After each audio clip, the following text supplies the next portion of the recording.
the Holy Spirit has taught me that there's only two emotions on the planet, and that is love and fear. And both of them are substantial. They are actually like organisms. They are living things. And it can take hold of you. It can paralyze you. I'm talking of fear. And I knew that somehow I had to get over that for what God has in mind.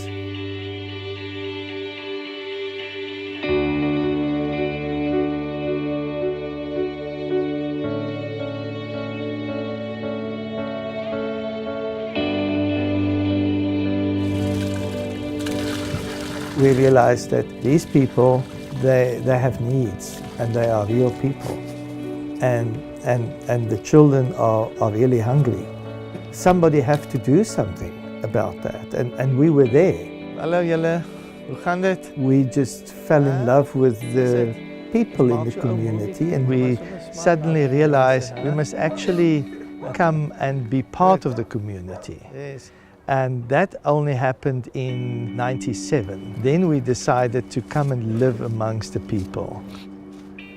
We were actually stunned by the poverty and the fact that children can easily over a weekend don't get any meals whatsoever. But we also realized that if we just start small, then at least we are doing something. When we came here, it was just a piece of ground, and actually it was so wet you can't even walk there. And God told us just to build him a center on this property. So then God gave us the first building. That building over there is a little school. So when that kicked in, we realized, you know, this is it. And that's when faith started. In 2000, 2001, Agape 2 and 3 was given to us, and we established there daycare facilities like preschools for the community children. So that was fine with us up to that point. And then one day a man invited us to have supper with him and his wife, and he was talking to Ami and said, well, do you want a piece of ground? And Ami was saying, no, thank you. We've got enough. And then God was speaking to Ami and convinced her that it's actually for him. At that time, we didn't know what to do, actually, with a piece of ground. And we thought, okay, let's do a home, at least, where we can stay. And then we decided also to have a school for the disabled children, which was very cramped up at that time at Agape 2 in like one little class. And the need was just tremendous. So we decided to trust God for that. Now, in 2010, the beginning, about March, Ami became very sick and she had septicemia and she nearly died. It was so bad that I actually took the children to the hospital to say goodbye to their mom. And I said, Lord, you said I can ask, and I ask you, you know, to bring her back. And God did it. And for me, that was the most amazing thing ever. I knew that God did it purposefully, because at the end, in September 2010, in world recession time, we start to build Agape 4 and finish the job in 3 months' time, totally cash. And I knew, this is it.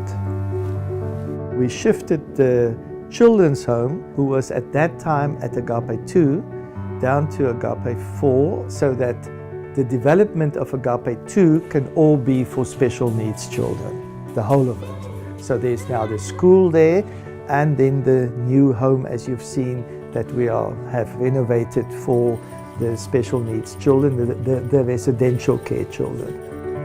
I made a promise to the Lord that whatever He sent our way, I will take. And up to today, it's very hard to say no to a child. When they started the daycare center for the children with disabilities in 2010, they started because there was a need and no one was addressing that specific need in the community.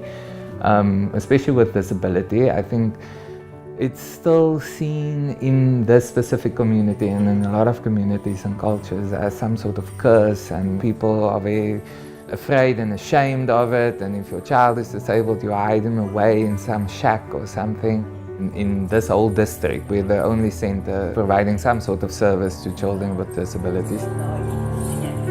Once I started the daycare for the children with the disabilities, a lot of children came out of the woodwork, and we didn't actually expect to have as many. I think they started with about 10 or 15 kids, and we're up to 64 at the moment. We didn't have any experience, nothing. And we just said, well, God will help us. And we've learned by looking after them, taking them to the hospitals and the doctors. It can only be God, because we didn't do anything. I love them, but I also think it's something that the Lord has established in my heart for a child that people say, there's nobody for them. There's a whole planet full of people and nobody wants me. I think no child deserves that. What you see here behind me is the children's home. Social workers phone us and they have these children that comes from dysfunctional families, and some of them have parents, some of them don't have parents. They found in this a kind of a home where they can stay and where we could nurture them. We are just staying up the road here. They call us mom and dad. This is what we wanted to create. I think that was in our hearts. It was always our heart's desire to kind of create a home where children can feel happy. Yeah, this is our horse therapy, which is where we just let the kids bond with the horses. We have about 20 kids at our facility here. So every Tuesday and every Thursday we try to get all the kids on the horses and just mingle a bit. And we also have our disabled kids that we bring maybe like once a week. Mostly we just start just playing with the horse so that the kids and the horse get acquainted to each other. Most of the time I just tell them, talk to the horse. What's nice with the horse is it just only listens. Everyone doesn't need someone to talk back or say anything back, just to have an ear, maybe listen. I think it's really great lessons actually, just to make them stronger and also make them make decisions on their own. They really loved it. Like on Mondays, they already called me and asked, are you coming this Tuesday, are you coming Thursday? I said, I will make a plan to come.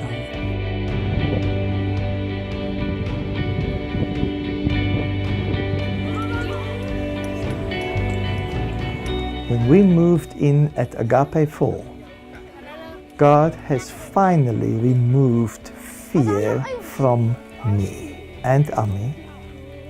We are not afraid of anything.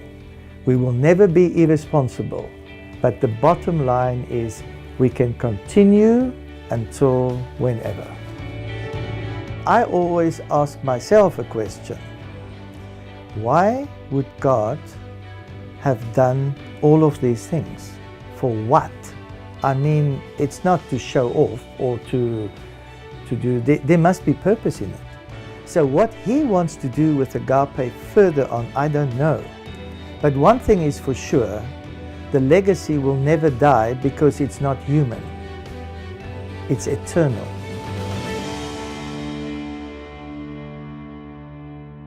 A man asked me once, will I do it again? And I said, that's the wrong question. The correct question was that, what if I missed it?